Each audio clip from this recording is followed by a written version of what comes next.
So, a first paycheck, do you remember yours? It's an exciting milestone, right? But it can also come with a few surprises, from paycheck shock when you see those taxes and deductions to missing out on like free employer match money.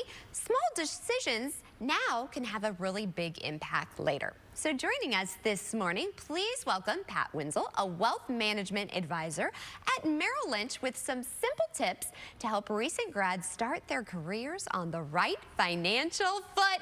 Thank you so much for waking up with us. Well, Maggie, thank you so much for having me. It truly is an honor to be here. Well, when I saw this, I went back to my first paycheck and being so excited, opening up my account with my mom and putting it in there. But then I thought, oh my gosh, a lot of us, we don't know what to do next.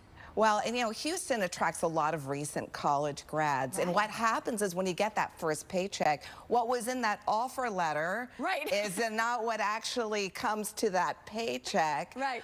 So what has happened? What happens in between? And in fact, I'll never forget one time I had an intern ask me, who's this FICA person? Why are they taking money from my bank, my account? Right. Okay. You've got federal income taxes. Even if you're not making much money, you're going to be at least at a 12% federal income tax. Then you've got Social Security, which is who FICA is.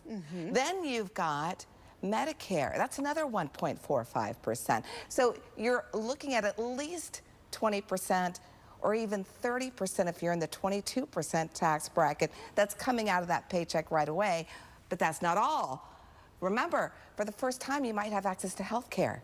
Oh, you're right. Hopefully, you're going to sign up for health care benefits. Yes. That might be another $100, $200, $300 a month. And then so many companies today also automatically enroll you in their 401k plan. That's what I was about to say. Yes, and which is good, y'all. Which is great. And they do notify you to let you know that they're going to be automatically enrolling you. And to your point, Maggie, it's great because you may not have put yourself in the plan otherwise. Right. But that's where your gross and net disconnect happens. Right. Oh. So important to know, where is your money going? Hey, I'm still working on that myself, because a lot of times you can just swipe of a button. You're just spinning, and you're not paying attention to things. So what is your advice, especially for college grads, to be like, hey, what do we need to do with this first paycheck? Well, and you know, this is all part of adulting, right? It's not easy. I'm 43 and I still struggle sometimes. And you know, throughout our lives, we've, especially the younger generation, we're so used to the conveniences of life. Yes. You're hungry, you get somebody to deliver food to you. Yep. You don't make your own coffee, you go and buy it. Yeah. So that spending has become invisible to us because nobody uses cash anymore. No. So the first thing that I tell young people to do is you gotta do a budget. And I know you hate it, but I always preach the 50-30-20 budget. What that means is, of that net check that we just talked about, 50% really should be basic living expenses. That's your rent, or if you've got a house, a mortgage, your car payment, your basic food items. But then allow yourself some fun. And you know, here in Houston, we have a lot of places that we can have fun in. So about 30% of that net check, let that be discretionary items. But then 20% should be your savings goal. That's what I was going to say. I always do automatically put money into my savings. Just withdraw it right away. Absolutely. Well, pay yourself first is what that's called. Because, you know, as you start to get into this adulting life, number one, something unexpected will happen in your life. Guarantee it. Yep. Every year, something you didn't expect. You've got to have an emergency fund. Right. We talked about retirement. You know, one of the superpowers that young people have is the power of time.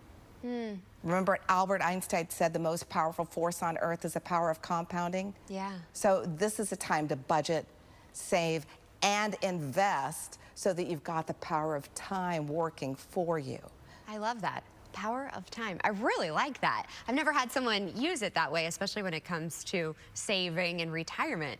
Also, here's the thing. This sounds a little overwhelming to some, probably, watching.